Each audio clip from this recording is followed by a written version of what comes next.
it was about this year, but because it's happening right during the All-Star break also, we have to kind of revisit the Randy Arozarena, Adolis Garcia, Zach Gallen. When you have basically two All-Star outfielders, and there's a good chance now you could have back-to-back Cy Young Award winners that were traded out of the organization. So you have to do the deep dive, the audit of what happened the last 5 years or so to get to this point. And I do think, so I've been very critical of the organization this year. When Mozeliak explained it with the outfielders, you can understand how they made this mistake. Now, it didn't work, but back in the day when they made those deals, Mozeliak essentially said, well, at the time, we felt like, not just felt like, at the time, Bader and O'Neill looked to be better prospects than Arozarena and Adolis Garcia. Now, it didn't turn out that way. So, again, that is on them. It's not just how you are at AA, AAA, your first year in the bigs. You do also have to project. Now, these players need opportunities. Randy Arozarena never got an opportunity here, but he also went to Tampa, redid his body, got a lot bigger. And Adolis Garcia, who also didn't really have an opportunity in the big leagues. Yeah, Yankees but he also sent him down or whatever, right? Well, he goes to the Rangers, but he had a ton of swing and miss, and he's cleaned that up a little bit. And so I know Ollie's been doing interviews like this as well. It does come down to opportunity, and Ollie had a good quote the other day where he said, if you're a bad team, if you're a losing team, and I can't remember who he told this to, but he goes, you can have those auditions. But also, if you're the Cardinals, I mean, they're auditioning for you in the minor leagues, in spring training.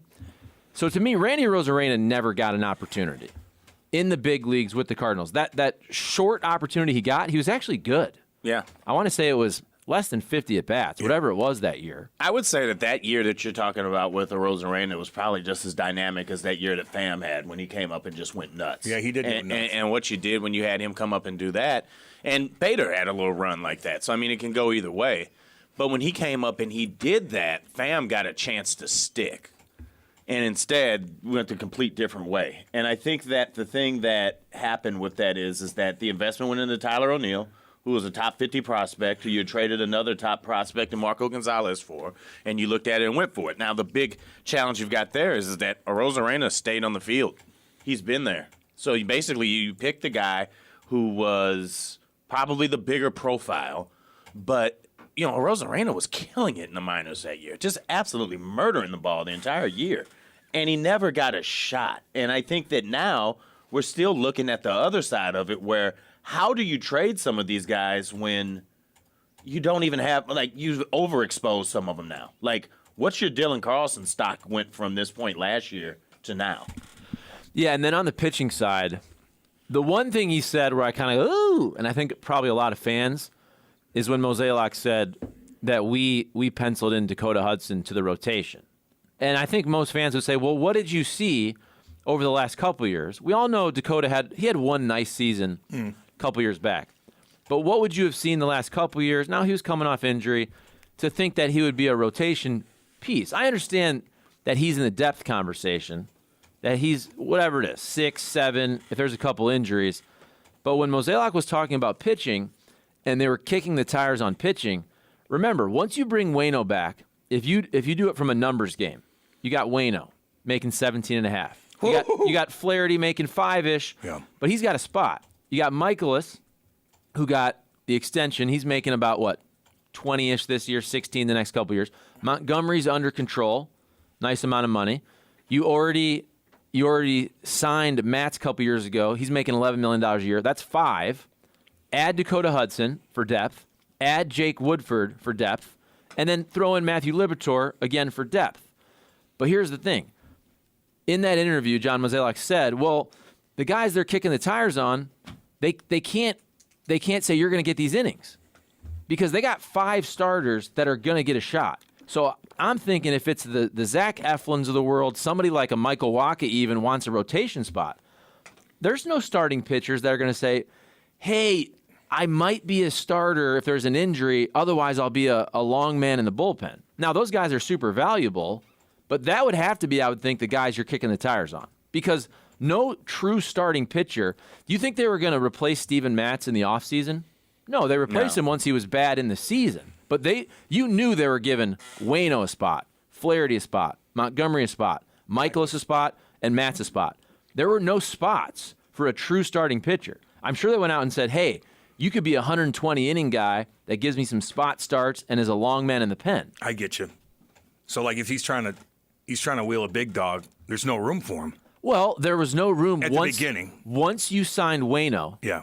If you wouldn't have signed Waino, and I'm not trying to do revisionist history on Waino. Obviously, he's had a bad year. But at the time, he's fine. You did have a spot, and you could have got, let's just say hypothetically, Nathan Eovaldi, Michael Wacha.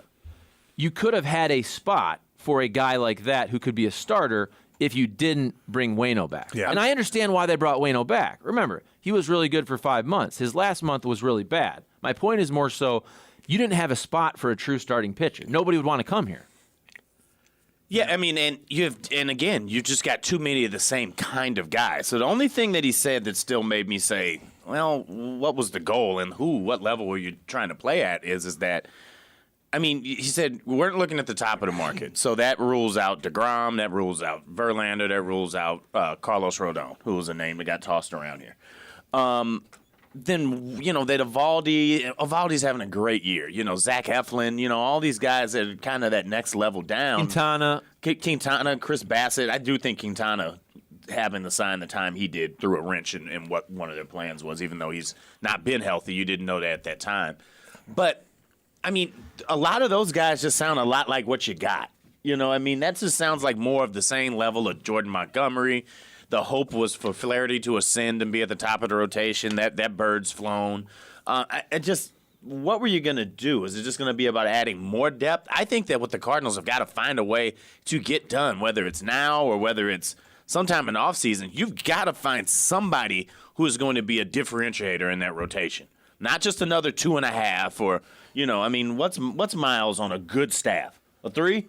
I would say if Miles was your Game 3 starter in the playoffs, you'd feel pretty good. Yeah. Look around the National League, and if they're all at the level that they really want to be at. So, that's the Dodgers with Kershaw and Buehler, Urias, and hell, even Dustin May if he's not banged up. But, it's just that's the problem. The guy that you're going to with hang the most weight on is a 3. He's a 3. And you looked at Flaherty and you're like, oh, he could be a 1. Or is he an LA 3 or a Missouri 3? He's a let's see. He's like a what part of Missouri? He's like a Salem. Salem 3? That's beat up, dude. No. No. Not Miles. Man. I'm trying to keep it in St. Louis. Dallas 3. Oh, Dallas 3. Well, Dallas 3, you're like, okay. I'll take that. That's all right. Dallas 3? Mm-hmm. Wait, I'm still thinking about the lineup of pitchers, like a 1 through 5. You're talking about 3. I don't know what the hell I'm talking about. No, you're talking about true 3s. I don't know if there's a place on earth where I want a 3. I know. Well, Brazil? Probably, yeah. Where are the most beautiful women at? Brazil? Is it Brazil? Toledo. Toledo. Well, yeah. Toledo, Spain. Well, if you go to a beach in Brazil, you got to put your glasses on. They're walking around. Yeah. They don't give a damn. You might not need them. You got to put your glasses on. It might fix your vision. You might want to take them off and let them fix your eyes. Got to put them glasses on. I just look at Jesus. God, the Redeemer over the top of you. The Redeemer, Christ. Maybe they need to bring that and put that over Bush. Let's move the arch out for a couple of months and bring Christ. Put it over on the arch. And put it on top of it. Somebody got mad on YouTube the other day because we. No way. Oh no. Right after the Cardinals segment again, we went right into a segment about first base, second base, third base, and what it correlated in terms of sex. Yeah. And then there was a joke about how you can hit a triple, but not a home run religiously. And some guy was not happy with that. Oh, it must have been bad. Must have been tough on him. I actually got a kick out of the comment. Hey, speaking of, we're bringing up Martin Walter Cronkite Kilcoyne. Yeah, killer. So, big star now. He is. Getting all kinds of DMs from MLB Network and wanting this audio. No, good for him. And I think what kind of went, I don't want to say unnoticed, but, so I'm trying to think of the time of this here. This was the night before, is that he talked with Bill DeWitt Jr., and he put out a tweet. Here's a quote from the Cardinals chairman regarding John Mozeliak. DeWitt tells Martin, quote, "He has an impressive track record and I fully support him, which is why I signed him to a 2-year extension, which he will fulfill. So right there, anybody, and this is kind of what I think most people have been saying all along. Dude, there's no way Bill DeWitt Jr. is firing John Mozeliak when it's already essentially his last contract. Yeah. So I'm not saying I get why fans are mad about this. There's a difference between what you think should happen and what will happen. Same with the Cardinals. We can talk all day long about them trading Goldie and Arenado. The chance of that happening are so slim. We can talk all the time, okay, they should fire Mo. You just know they're not going to. Yeah. They're not. It's not a thing. And Bill DeWitt just said that with now 2.5 years left. Well, and then Mo also said that it's not on Ollie. This is not a thing on him. So I think that you come out of that interview, and you're kind of like, well, this is where we're at. I knew that. I knew that. I knew that's where it's at. But you got to say, hey, you're running it back with the decision makers and the guys that are calling the shots. So you just got to hope that the guys on the field are a better selection, I guess. You just got to hope that the GM does a better job next year, which is not something that you sit around and you really think about too often. Here's what I will say, and this gets back to a discussion that Kat and I have had many times about the transition from Mozeliak to whoever's next. If you guys want to go back, since we're all listening to Mozeliak interviews, if you want to go back, everyone should really listen to what John Mozeliak said during spring training about the next 3 years with the Cardinals. He essentially said that this is it for him in terms of that role, and that they were going to open up the decision tree moving forward to other folks. So if you're a Cardinals fan and you want change in the front office, the change is coming. Just so you know, it may not come as soon as you would like it, but they basically laid the foundation for, let's say, next year and that final year to start the transition to the next person. And whether that's Gersh or Randy Flores, you got to think it's somebody within the organization, but they already laid that out. So if you're looking for change in the Cardinals front office, it's coming. It's probably just not coming as quick as some fans would like. Is that going to be a change in philosophy, though, if it's still from somebody within the organization? Don't you like what Randy Flores has been doing? Yeah, Don't you, Cole? Don't you like his draft picks? I don't know much about him, but I know Bob Ramsey is obsessed with him, Nolan so Gorman, I'll say yes. Jordan Walker, Yeah. Mason Wynn. I think he's done a hell of a job. He's done such a good job, by the way. Cardinals better make sure they don't lose a Flores or a Gersh. And I think that's the thing that you got to pay attention to is as a guy elevates in the system, it's good to have him with the guys that he brought in. He's familiar with them. He knows what to do. You hope that they're not in love with those guys and you don't go do things at another place. It makes me think about when Walt Jocketty was leaving and when John Mozeliak was in line behind him to step up. Mozeliak was over scouting before that point, and Jocketty had done a great job with the team. And, it really just depends on how they reinforce it because then, are you making the same type of decisions? I think the thing about the Cardinals is that ownership has to decide what it's going to enable its GM to do too. So you say maybe Mo is hunting for the fish fishing for the fish that he can get. He's like, we can go into the middle. You can shoot a fish, man. Come on. You can go into the middle of the market. Stab it. You can go into the middle of the market if that's all you got the bandwidth to do. But if ownership comes in and they give the next guy more leeway, or maybe he looks at using his budget a different way, maybe you see some of those bigger swings that you haven't seen happen in the free agent market. I get you. Who knows? Can I ask a question about Randy A? What do you think? Because I've been listening to some cats talk about him. And so what do you think it was, like percentage-wise, that they dealt him? Was it more of the Instagram story? Was it more of him being flashy and loud and maybe not the Cardinal way that they kind of like? He's not Goldie. He's probably wearing chains. He's doing this. He's loud. Or did they not think that he had enough potential?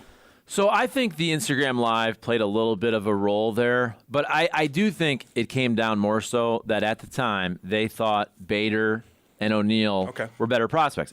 I like that narrative that you're talking about, and I do think there's something to that. A lot of people have discussed that. You can go back to a Tommy Pham, who I thought brought a needed fire to the clubhouse. But then, so anybody arguing that, which is a fun discussion, I would throw back, who is more fiery than Yachty?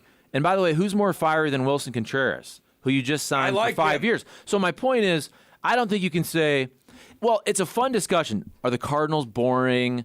Do they have too many just vanilla dudes? Do they need some fire? Well, Yachty brought fire for 20 years, and the Cardinals loved it. And they just signed a catcher who's super fired up. I know he's not playing like everybody would like. So I don't think the Cardinals say, oh, that guy has a personality. I'm going to trade him. Because we had Yachty. They just signed Wilson Contreras. So to me, I just think they wrongly picked Bader. You have Carlson at the time. Yeah. You have O'Neill at the time. They just didn't give Randy A an opportunity. Well, when you look at that team, that's the 2019 team. You had Marcell Ozuna, Harrison Bader, and Dexter Fowler as like your core outfielders that you ran in the year. But you also had Jose Martinez in the picture at that time. I liked him. You had Tyler O'Neill that you were breaking in at the time, and then Arozarena came up and got 23 plate appearances. Yeah. I mean, that's just an example of just not evaluating. I think they didn't believe his minor league numbers were real. I mean, I think you can see the talent and you look who was there. I don't think that they truly gave the deference that they should have to the year he had, because he hit 344 with 17 steals and 15 homers that year at between AAA and AA. And he was older, correct? That's another 24. He was 24 that season when he did that. So, now he's 28 now. He's hitting the front end of his prime. But, I mean, he's absolutely one of the top outfielders in baseball. And you let it walk. And for so long, Garcia, let me back up. Garcia doesn't bother me as much because it seems like he's a guy that left and took off. Like, there was times where you're like, you're going to get him up here and give him a shot. Like a Tate Thompson. Yeah, in a way. Like, he got here, and then there was never that space that was designated for him. Yeah. But then he got out here and just took off. But, I mean, and Lane Thomas is doing a bit of that now, too. And there's always going to be people who are like, I like that guy, or I like that guy, I saw it. And you might have. But that's also the risk that comes when you have big money guys that you're sitting in the outfield and you got to figure out a way to play them.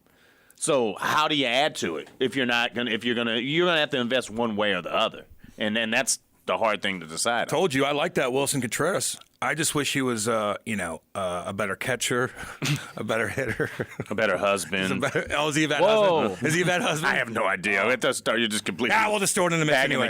A better husband. And also props to Mo for being like, well, my wife probably doesn't think I'm all that fun or whatever he said about it. Like, I'm a little cranky. I'm not sleeping. I'm like, oh man. Like, all right. Well, good. Get personal. All right, dude. Good. We want to hear your emotion.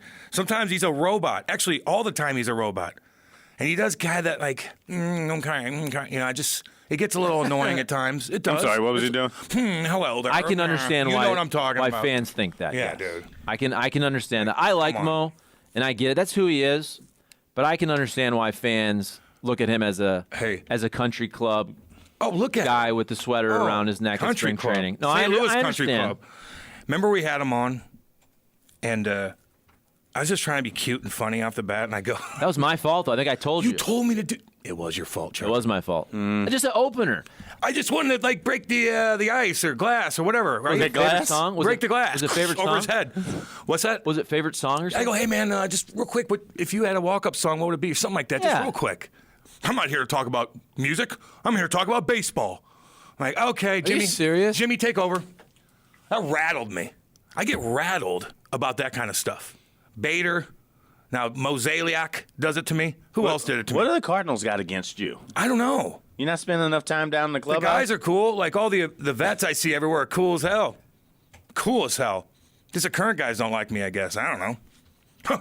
I'm not here to talk about music. I'm here to talk about baseball. Okay, thank you. Oh, my bad. What's your favorite? Thanks, Charlie. What's your favorite baseball song then, Mo? I know. Like, it still has something to do with baseball. It's a walk-up song when you're about to go crush one. So what's your favorite baseball movie then, if you don't want to talk about music? Sorry. Did he play, by the way? Bull Durham. Did Mozeliak play? Like in his life? Did he play baseball? Not professionally. No, but did he play college or anything? I'm just curious. I think, didn't he start as a Rockies? He was throwing BP, I feel like, at the beginning. Really? I don't know where he played or if he played. What's it say there? Video started as a video coordinator. That's how you start. Seriously, a lot of people do. He attended. You're in the mix. He seemed just like a regular student at Boulder. No, I know. I think he started throwing BP with the Rockies, and I think that's kind of how he got his foot in the door. Did he grow up with money? Did he grow up with money?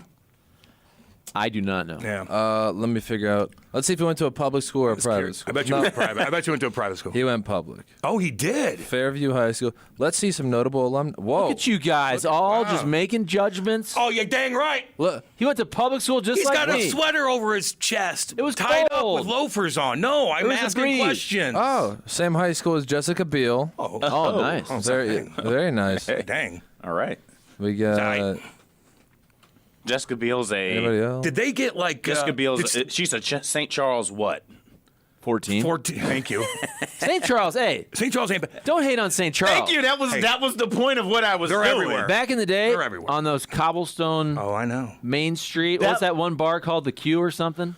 The Link? What's it called? QAnon? The QAnon? No, what's that bar? No, that's St. that's Charles. there You went now. there, Maddie? Yeah, no kidding. They're right now in my heart. Oh, Tony Baselli went to high school. They went to high school together. Jessica Biel.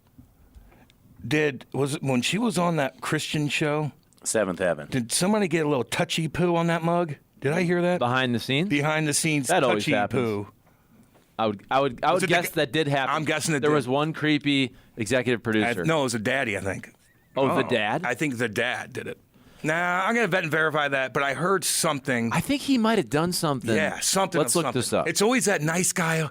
Hi, how are you? And then he's like the weirdo. You know what I mean? Let's look it up. The keyboard player for Guns N' Roses also went to Fairview High We don't School. care about him. This is a hell of a high school. There's a guitar player. Are you guys trying to fire John Mozeliak based on his high school? That would be St. Louis. At least he went public, man. I would have guessed the opposite of that. Let's see here. 855-282-8255. What's up? If you booze a lot and eat a lot of salty food, your feet, ankles can swell up, but it goes away relatively easy. Yeah, that certainly wasn't the case. But it did scare me a little bit. Hey, y'all. Hey. It's my first time listening live. I usually watch on Charlie's YouTube channel. Anyways, who would you guys consider as the Cardinals' top piece to trade? Mika. What's up, buddy? Top piece to trade. I think that comes down to what you want to get back. I think the Walker? I think the guy. I think the guy that could probably have the most interest. I would think would probably be Montgomery or Hicks. I mean, if I was going to move anything, when you're a team that's in the toilet, you don't need closers. He's You don't talking need guys everybody, like though. that. But he's talking everybody. Like, who would be the number one? The most It'd be valuable Walker. thing that the Cardinals Arenado. have would be Jordan Walker by far. But More than Arenado? yeah, he's 20. Because of the money. 20. Yeah. He's 20 years old or 21 now. What could you get for him? What could you get? Not that we want to trade Jordan Walker. He's my favorite player on the team right now. But what could you get for Jordan Walker? I don't know. How about the pitching version of Jordan Walker? Yeah. Where's that? Who? The 21-year-old pitcher that is Jordan Walker. Would you do that? Oh, No. snap. No. I probably wouldn't, but see, when you ask that question, it's a very interesting question. It's also, who are they going to deal? So I think the Montgomerys and Flaherty's probably will be dealt, but who actually has more value? And to me, it's somebody like a Brendan Donovan, because he could get dealt, and you have tons of years of control. So you could get the pitching version, let's say, of Brendan Donovan, who's young and has about 5 years of control. Okay. Which is very valuable. And again, you could, if you want to throw Nootbaar in there, Tommy Edmonds a little bit older. Yeah. But I think those guys that are young, controllable, not super expensive, you can get a lot in return for those guys. I don't think there's any way that they deal him, but a guy right now that could bring you a lot back would be Nolan Gorman. I mean, Yeah, I like he's him, the man. right age. He's got a ton of years of control, but there's no reason to trade him. Like, when you think of, if you say you're planning for the future, you're not trading Gorman, you're not trading Walker. Yeah. Like, you would be more inclined to trade a Goldschmidt or Arenado before one of those guys, especially if you're on a fixed income, like it seems like the Cardinals. Well, what can you get for a Goldie? So for a year and a half of Goldie, 2 playoff runs, I'd have to go back and look at. It would So be- look at Juan. Okay, monster? Look I at think Juan Soto. You got 2.5 years. Now Juan Soto, superstar, Goldie superstar. You got an extra year with Juan Soto, but I think you can start to look at packages like that and subtract a little bit. Yeah. How old is Goldschmidt? 35? 36, I thought. 36? Yeah, I mean Yeah, that's- Soto's much younger, but also Soto at the time wasn't making a ton of money. If you made a if you made a trade for Arenado right now, I think that the return would look a little bit like what the Matt Holliday deal did when they made that trade. So they got the A's got what would have been 2 top prospects and a reliever in that deal. Like that's the type of thing that I think a move like that would bring. Goldschmidt probably a bit less because he's because he's older. older. How old was Matty when he came? But you get an extra year. That's the thing. With Yeah, Holiday, that's you got true. half a year. That's true. Before you hit free agency. Oh, okay. With Yeah, Goldie, that's- you're getting 2 playoff runs. Yeah, that's true. So, I mean, if you moved either one of those guys for the Cardinals, they would have to do something like basically the trades that they made to bring them in. I mean, the Arenado trade was a theft. Yeah. That was just complete. He wanted to go. Yep. The Rockies needed the money off the books, and they were ready to go. If you looked at it, the Goldschmidt trade or the Ozuna trade would probably be what the return would need to look like. You need to get back the guys you lost, which are the 2 Cy Young arms that were Cy Young potential. One is a Cy Young winner, even though he's not having as great a year this year in Alcantara. And then Gallen just started the All-Star game. You'd need to get something back in that vein to say it was worth trading either one of those guys. I get you. Somebody that's ascended. All right. I do think the idea of trading Goldie and Arenado, to me, what's most interesting about that is, what are the Cardinals going to do defensively for the next 2 to 4 years? If you're looking at the time that Goldie's going to be here, Arenado, and let's be honest, I bet you they signed Goldie to an extension. Honestly, everybody's saying trade him. The Cardinals are more likely to extend. Oh, they love him. I think Paul he's- Goldschmidt. Here's my thing. But hold on, real quick. So what I was trying to say though is about defensively. Okay, Goldie's first, Arenado's third. Do you love Walker as an outfielder? If so, if you say he can figure it out, how about Nolan Gorman? Neither of those guys really have a position that you love because they're both blocked at the corners in the infield of what they probably would play if the Cardinals had it in a perfect scenario. So are you gonna play your 2 studs kind of out of position for the next 2 to 4 years also? How do we feel about how Gorman's come along as a second baseman, though? He was all right. He made a couple goofy plays. I He's remember. fine. Is he killing you there? Because there's some things I believe that you got to give up something in the field in order to get something at the plate. And he's a left-handed bat that definitely has the power that you need. And if he can be a serviceable second baseman for the time being, I'm okay with him there. The bigger challenge to me is what do you do with all these utility guys? Like, Got a lot of them. You got Tommy Edman can do all these things. Donovan can do all these things.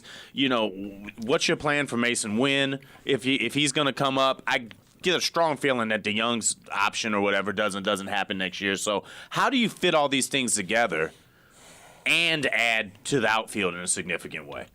Yeah, that's a lot of questions. Yeah. We like to break it down for We've you. been asking them for 9 months now, I too. know. You might see Paulie if you go to the Shack. If you guys ever want to go to the Shack, he's always in there. Paulie? Paulie DeYoung.